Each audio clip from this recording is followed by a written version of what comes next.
Hola, yo soy el Dr. Fer. Sean todos bienvenidos y bienvenidas a la primera clase. El día de hoy vamos a hablar sobre la hematuria y la disuria. Pero para entender esto necesitamos saber que la vejiga urinaria y la uretra son parte del sistema urinario inferior y que estos van a tener dos funciones principales.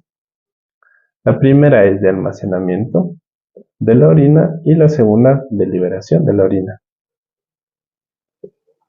Entonces, si es que nuestro paciente tiene alguna molestia o alguna patología de base, va a tener problemas justamente con el almacenamiento y la liberación. Entonces, esto lo que nos va a dar en el paciente es una sensación de plenitud vesical. O sea, el paciente va a sentir que quiere orinar cada rato. Evidentemente va a querer orinar cada rato.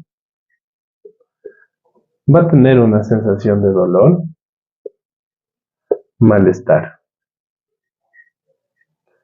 Pero esto se debe a que puede haber un problema en la mucosa vesical.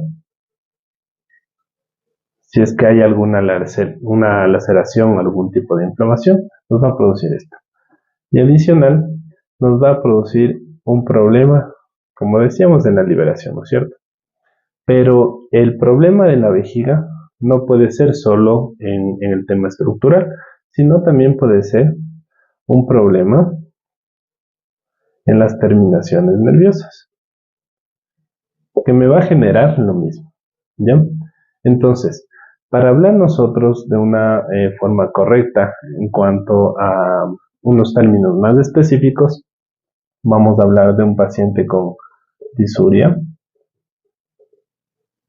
polaquiuria, estranguria, periuria y hematuria. Entonces, el paciente con disuria va a tener dolor o malestar al orinar. Un paciente con polaquiuria va a orinar de manera más frecuente, pero en poca cantidad. Estranguria es un paciente que tiene mucho esfuerzo para orinar. Periuria, cuando el paciente está orinando en lugares donde no debería orinar. Y la hematuria, cuando encontramos sangre, ya es muy evidente en la orina, o cuando encontramos eritrocitos en la orina. Entonces, en este momento nos vamos a enfocar a la hematuria y los tipos de hematuria. A la hematuria nosotros la podemos clasificar dependiendo de 4 cosas: de la cantidad de sangre, del lugar de donde viene, del timing o puede ser también iatrogénica. Entonces, por cantidad nosotros podemos dividirla en dos: la microscópica y la macroscópica. En la microscópica nosotros vamos a encontrar eritrocitos en el sedimento urinario. Entonces nosotros vamos a tomar una muestra de orina, vamos a centrifugar y ese sedimento al microscopio va a tener eritrocitos. Y en la macroscópica esto va a ser muy evidente. La orina puede estar de un color desde rosa a rojo, incluso un marrón, o también puede tener ya coágulos. ¿Ya? Entonces, esto puede ser por problemas del tiempo de coagulación. También pueden deberse a problemas de urolitiasis. En los pacientes que tienen hematuria microscópica, son los pacientes que generalmente tienen disuria y polaquiuria. Dependiendo del lugar, esto puede venir del riñón o pueden ser de las vías urinarias bajas. Entonces, si tenemos problemas del riñón, puede ser de igual forma por un problema de tipo tumoral, pueden ser por urolitos también, o de vías urinarias bajas, como habíamos visto anteriormente, problemas en la vejiga o en la uretra. Dependiendo del timing, ¿qué es el timing? Es dependiendo de dónde se vea el flujo de sangre en la orina de hematuria. Entonces, podemos tener un inicial. Cuando tenemos nosotros problemas en la uretra, un terminal cuando hay los problemas en la vejiga, que estos suelen ser generalmente por lesiones en la mucosa vesical, o cuando tenemos sangre en la totalidad del chorro. Acá, de igual forma, vamos a hablar de problemas de coagulación, ¿ya? Y en la iatrogénica nosotros podemos tener hematuria cuando hacemos una prueba que es la cistocentesis, un procedimiento, mejor dicho, la cistocentesis. Pero cuando es por cistocentesis, nosotros al microscopio vamos a encontrar de 5 a 15 glóbulos rojos por campo. No encontramos más. En el caso de que nosotros encontremos de 5 a 15 glóbulos rojos por campo, podemos saber que fue por la cistocentesis, y si es que sabemos de ley que fue por la cisto, después ya vamos a poder hacer un examen de orina por micción espontánea. Entonces, de esta forma, si nosotros clasificamos la hematuria, va a ser mucho más fácil darnos cuenta de dónde viene. Acá les he puesto algunos ejemplos de enfermedades que pueden causar hematuria y disuria, pero primero necesitamos entender que en el tracto urinario superior va a estar el riñón y los uréteres. En el tracto urinario inferior, como habíamos dicho al principio, va a estar la vejiga y la uretra. Y el tracto urogenital va a estar conformado por la próstata, en el macho obviamente, el útero en la hembra, junto con la vagina. ¿Ya? Entonces, en las enfermedades que causan hematuria en el perro y en el gato pueden haber enfermedades que tienen mucho que ver con coagulopatías, enfermedades infecciosas como la leptospira, neoplasias en riñón, podemos tener traumatismos, que puede ser por un accidente que sufrió el paciente o incluso por algún procedimiento médico, que puede ser, por ejemplo, la toma de una biopsia. También tenemos enfermedades glomerulares. En las enfermedades que nos causan hematuria y disuria en las vías urinarias inferiores, tenemos alguna cistitis infecciosa, las cistitis típicas del gato, que son las idiopáticas, una uretritis infecciosa, urolitiasis de igual forma, los traumatismos, que lo mismo que en el lado de acá, puede ser por algún accidente o pueden ser iatrogénicas, neoplasias, y en las enfermedades del tracto urogenital sí tenemos que estar súper pendientes porque puede haber problemas justamente en la próstata con hiperplasias prostáticas benignas, prostatitis agudas o prostatitis crónicas. Podemos tener de igual forma neoplasias, vaginitis, endometritis, piómetras, o también las típicas neoplasias como son las del TBT. Entonces siempre tenemos que estar súper pendientes porque tanto los problemas de próstata como problemas en la parte de la uretra nos pueden llevar a unas grandes hemorragias o grandes cantidades de sangre en la orina. Incluso pueden ser a veces de tipo total. Es típico en un paciente con prostatitis que genere bastante sangre en la orina. Entonces, hay que tener mucho en cuenta esto y la clasificación que se les dio anteriormente para darnos cuenta de dónde viene, ¿ya? Con los ejemplos dados anteriormente, ahora necesitamos hacer nosotros una aproximación diagnóstica para saber qué enfermedad es. Entonces, aunque el paciente solo tenga hematuria, nosotros tenemos que realizar un examen clínico completo. Porque nosotros podemos encontrar acá un paciente con epistasis, melena, equimosis. Entonces, si es que ya tenemos esos signos clínicos, hablamos que hay un problema de coagulación, una coagulopatía. Esta coagulopatía puede ser primaria o puede ser por problemas o déficit de factores de coagulación. Esta primaria puede deberse a una trombocitopenia o de plano una enfermedad de Willebrand. Y cuando tenemos déficit en los factores de coagulación, puede deberse a hemofilias o por antagonismo de la vitamina K. Este antagonismo de la vitamina K es típico en pacientes envenenados, ¿no es cierto? Entonces, ya encontramos acá el problema. Adicional, como ya habíamos visto, nosotros tenemos el tracto urinario superior, el tracto urinario inferior y el tracto urogenital. Entonces, para saber de dónde es, nosotros ya vamos a tener algunos signos clínicos, que por eso mismo es del examen clínico. Entonces, en el tracto urinario superior vamos a tener signos más sistémicos, como es la fiebre, polidipsia, poliuria. Vamos a tener dolor, pérdida de peso, más la hematuria.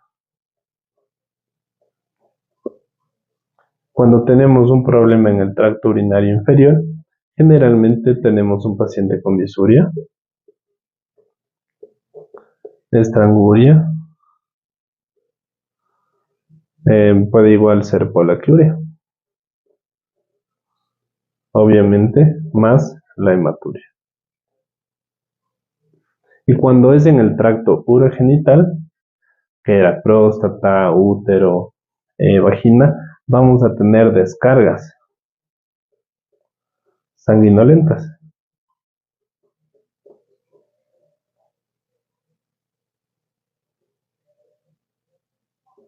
Más la hematuria.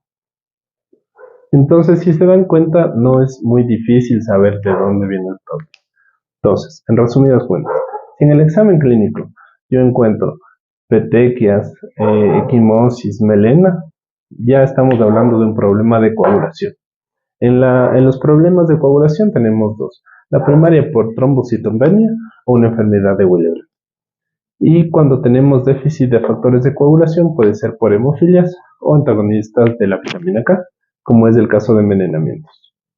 Cuando tenemos problemas en el tracto urinario superior, tenemos signos más sistémicos, como es la fiebre, pérdida de peso, polidipsia, poliuria, dolor, más la hematuria. Cuando tenemos problemas en el tracto urinario inferior, tenemos disuria, estrangulia, poracriuria y hematuria. Y cuando tenemos problemas en el tracto urogenital, de una vez tenemos ya una descarga sanguinolenta y la hematuria también. El examen clínico del paciente es muy importante. Nosotros también necesitamos hacer una palpación abdominal, necesitamos hacer una palpación transrectal que nos ayudaría a evaluar la vejiga, en el macho la evaluación de la próstata, una palpación digital del vestíbulo vaginal para verificar la aparición de lesiones o de masas o del mismo TBT. Tenemos que tener en cuenta también que en el macho necesitamos explorar bien la parte peneana, porque en la base también podemos tener problemas con masas o el mismo TBT. Adicional, si tenemos un paciente con disuria que no tiene hematuria, lo más probable es que tenga un tapón mucoso y con un sondaje nosotros podamos pasar ese moco hacia la vejiga y el paciente pueda orinar. En el caso de que con la sonda no podamos desobstruir al paciente, tenemos que tener mucho cuidado porque puede ser algún urolito de tamaño grande y en el sondaje sí podemos lastimar la uretra. Entonces, por favor, tenemos que estar súper pilas con el examen clínico para ver de dónde viene la hematuria y no equivocarnos del lugar a tratar. Entre los exámenes complementarios que necesitamos realizar está el urianálisis. Este urianálisis debe ser realizado por 2 tomas de muestra. Tiene que ser hecho por micción espontánea, una muestra de micción espontánea, y la siguiente muestra por cistocentesis. Entonces, si nosotros tenemos hematuria en la muestra de micción espontánea y no tenemos hematuria en la muestra de cistocentesis, hablamos que el problema está en el tracto urinario inferior.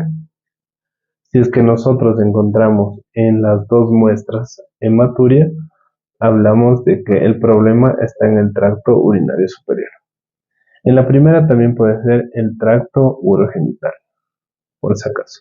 Entonces puede ser dos. Repito, si es que tenemos sangre en la micción espontánea y no en la cistocentesis, puede ser una enfermedad del tracto urinario inferior o del tracto urogenital. Y si tenemos positivo de sangre en la micción y en la cistocentesis, y hablamos de que es un problema en el tracto urinario superior.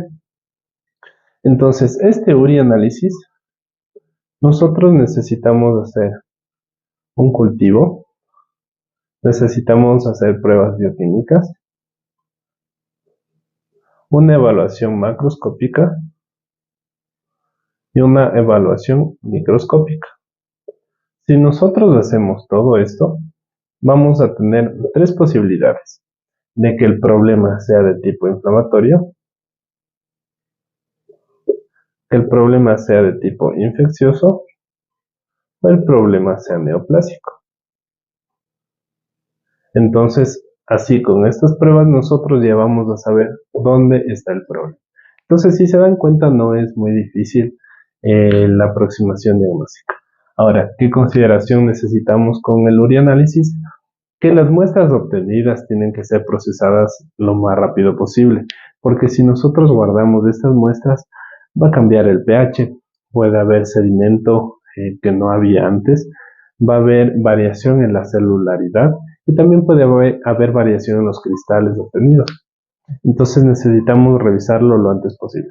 Ahora, si es que no hay cómo hacerlo, hay que mantener la muestra en refrigeración. En el urianálisis nosotros también podemos ayudarnos en la tirada reactiva, pero es importante que si es que nos sale positivo a sangre puede ser hematuria, mioglobinuria o hemoglobinuria. Entonces, solo con el sedimento nosotros vamos a saber si es que es una hematuria real. Entre otros exámenes complementarios que podemos tener, tenemos los estudios radiográficos, con los cuales nosotros lo que más vamos a poder ver son problemas de urolitos. ¿Ya? Vamos a ver obstrucciones en uretra, los urolitos vesicales, sobre todo si tienen un tamaño importante. Nos vamos también a guiar de la ecografía, con el cual nosotros vamos a poder ver de mejor manera la arquitectura, la estructura de los riñones, de la vejiga urinaria. Vamos a poder ver también si es que hay algún proceso de neoplasias, y es muy importante en pacientes traumatizados. Adicional, entre otros exámenes, tenemos el hemograma, que si nosotros sospechamos de pacientes con problemas de coagulación, pues posiblemente aquí encontremos trombocitopenias. O también si es que estamos verificando si es que hay algún problema sistémico infeccioso, también vamos a tener cambios en el hemograma. En la bioquímica sanguínea, vamos a tener cambios en los tiempos de coagulación, sobre todo si es que sospechamos de alguna coagulopatía. Entonces, cabe recalcar, todos los exámenes son complementarios, pero tenemos que enfocarnos muy bien también en el urianálisis, tomando las dos muestras para saber de dónde viene el problema. Tengamos en cuenta, repito otra vez, las partes del tracto urinario, el superior, el inferior y el tracto urogenital. Recuerden, la próstata sobre todo es un órgano que nos puede generar unas descargas bastante fuertes de sangre y no tenemos que confundirla con un problema sistémico que puede venir del riñón. Entonces tengamos en cuenta eso y eso sería todo por el día de hoy. Creo que les he resumido bastante bien lo que es la hematuria y la disuria en los pacientes. Entonces espero que se haya entendido.